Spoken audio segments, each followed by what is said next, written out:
Le régime des Mollahs, est-ce qu'il a réellement les moyens aujourd'hui d'affronter à nouveau Israël? On voit que les dernières déclarations sont plutôt offensives à l'égard de l'État hébreu. Et évidemment que non.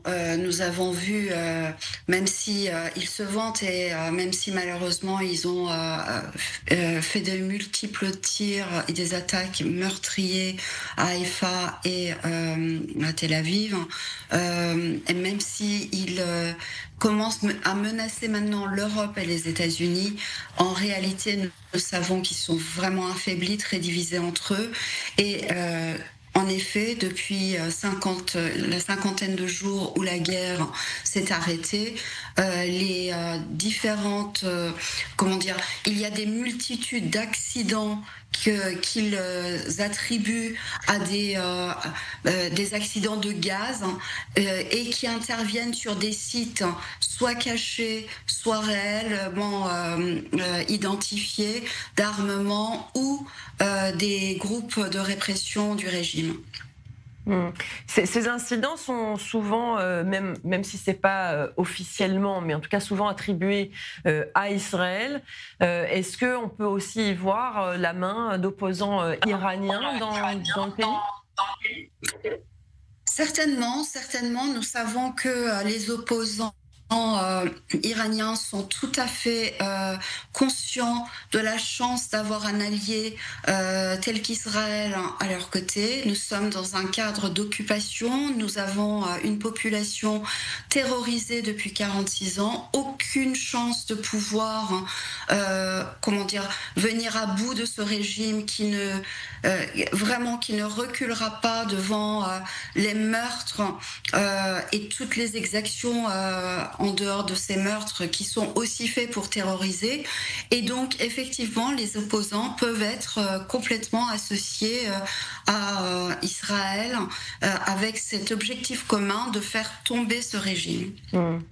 Alors, vous parliez d'une situation difficile en Iran, avec des mésententes au sein du régime des Mollahs, mais au sein de la population, c'est un moment aussi difficile. Il y a évidemment les répressions, il y avait déjà avant, mais suite en tout cas à la guerre des 12 jours avec Israël, où tout le monde est traité presque d'espions du Mossad et d'Israël. Il y a aussi la difficulté économique, la difficulté, la pénurie d'eau par exemple, et d'électricité. On imagine que la vie est extrêmement difficile en ce moment en Iran. C'est inimaginable de voir à quel point il est difficile de vivre dans cette zone-là, la chaleur, même dans les parties nord du pays, la chaleur peut atteindre sans difficulté les 40 degrés à l'ombre, et dans le sud, je vous en parle pas, et effectivement, les coupures d'électricité sont désormais quotidiennes et pluriquotidiennes, et s'ajoutent à cela les coupures d'eau. En réalité, ce pays sera un pays brûlé par ce régime qui a utilisé toutes ses ressources pour ses guerres idéologiques contre l'Occident, dont Israël est un représentant au Moyen-Orient. Je voudrais juste revenir sur le commandant Safavi dont vous avez dans votre sujet cité les propos. Il s'agit là du conseiller défense le plus proche de Khamenei.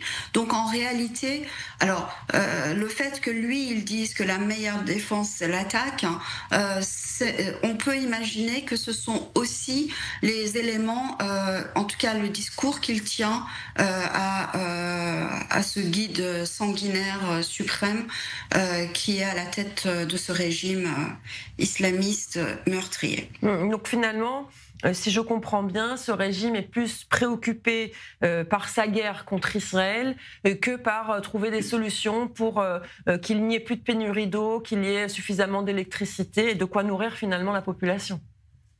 Ça n'a jamais été son sujet de s'occuper de la population. Encore une fois, l'Iran est occupé par un régime et par une mafia qui utilise toutes les ressources et la population pour sa guerre idéologique.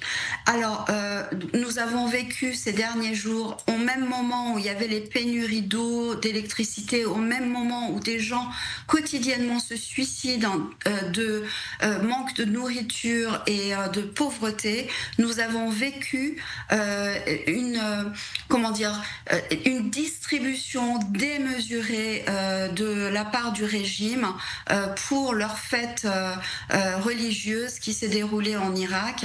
Et sincèrement, toutes les ressources de ce pays sont utilisées pour leur guerre idéologique, que ça soit d'ailleurs en Iran, mais aussi dans les pays utilisés en proxy, c'est-à-dire le Liban, l'Irak, la Syrie précédemment, etc., le Yémen, etc.